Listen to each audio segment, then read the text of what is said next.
Aujourd'hui, je me suis installé au musée d'histoire allemande à Berlin pour ce deuxième volet que le Dessous des cartes consacre à la guerre de 14-18, ou plus exactement non pas à la guerre elle-même, mais aux facteurs qui ont conduit au déclenchement de la Première Guerre mondiale. On a vu que les rivalités entre les nations européennes étaient très profondes sur le plan politique, économique, commercial, maritime, colonial. Aujourd'hui, nous allons voir comment chacune de ces nations a mis en place un système militaire d'alliance défensif.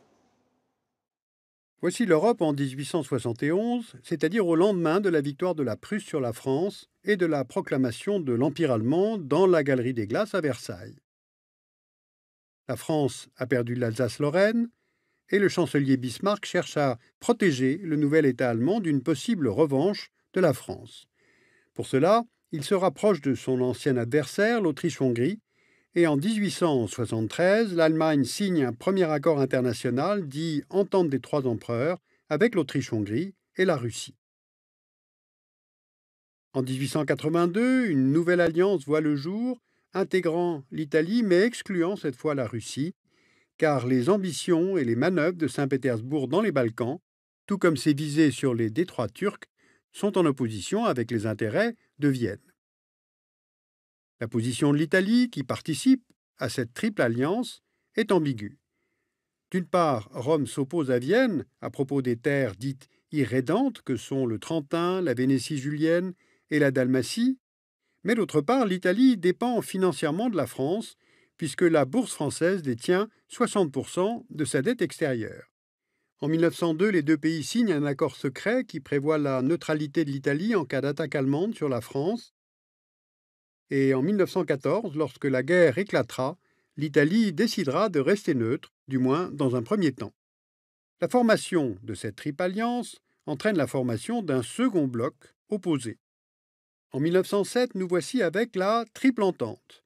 Le Royaume-Uni et la France ont signé un accord, auquel est venue s'adjoindre la Russie, car Londres s'inquiète de la montée en puissance de la flotte de guerre allemande sous l'impulsion de l'amiral Alfred von Tirpitz. À la veille de la guerre, l'Angleterre dispose de 31 dreadnoughts, cuirassés dont la puissance surpasse alors tous les autres navires de guerre. L'Allemagne en a 20, la France 7, l'Autriche-Hongrie 4, la Russie 4. Voici donc ces deux systèmes d'alliance qui se font face en Europe en 1914. D'un côté, la Triple Alliance, à laquelle on peut associer l'Empire ottoman, allié de l'Empire allemand dont il dépend financièrement, mais aussi la Roumanie, la Bulgarie, qui se sentent menacés par les visées russes en direction des détroits turcs, et puis de l'autre côté la Triple Entente, à laquelle on peut associer la Serbie, un pays slave protégé par la puissance russe. Cette configuration d'alliance se double d'une course aux armements. Entre 1870 et 1914, les dépenses militaires des puissances européennes ont augmenté de 300%. Et en août 14, lorsque la guerre éclate, le nombre de soldats et de réservistes s'élève dans la Triple Entente à près de 11 millions d'hommes et dans la Triple Alliance à près de 9 millions d'hommes. La France et l'Allemagne élaborent aussi des plans militaires. Côté allemand, c'est le plan Schlieffen, formulé en 1905, puis adapté jusqu'en 1914, et ce plan mise sur une mobilisation très lente de la Russie, du fait de son étendue géographique et de l'insuffisance de ses infrastructures de transport. C'est pourquoi il prévoit une concentration des forces allemandes sur le front ouest pour une attaque rapide contre la France, en violant la neutralité de la Belgique et du Luxembourg. Ceci dans le but de neutraliser au plus vite l'armée française et de pouvoir ensuite se retourner contre la Russie.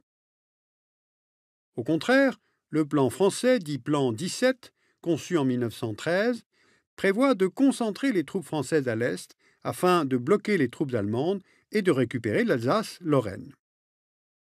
Il compte sur une attaque allemande rapide contre la Russie et ne prend pas en compte l'hypothèse d'un assaut contre la France, passant par la Belgique.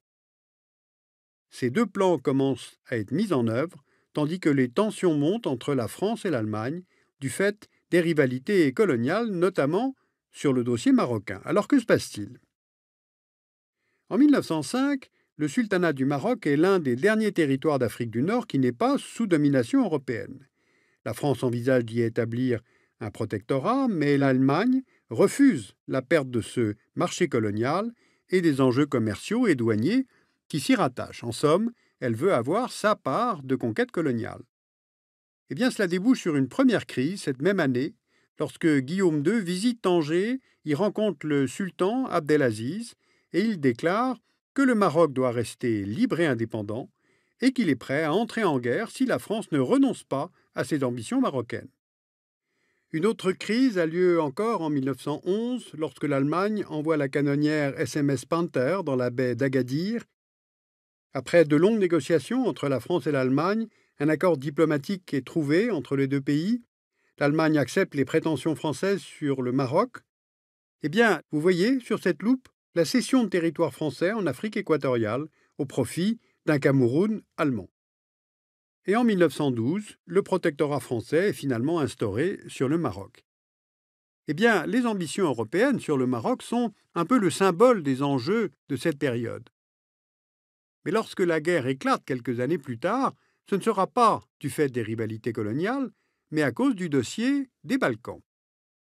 Voici une carte des Balkans en 1911, avec au sud l'Empire ottoman, la Grèce, indépendante de l'Empire ottoman depuis 1830, le Royaume de Serbie depuis 1882, le Royaume de Bulgarie depuis 1908, le Royaume du Monténégro depuis 1910 et l'Autriche-Hongrie qui a annexé la Bosnie et l'Herzégovine en 1908. Dans les Balkans, les conflits et les affrontements entre minorités ethniques se multiplient, et cela dans un contexte marqué par la lutte d'influence que se livrent la Russie et l'Autriche-Hongrie autour de cette région.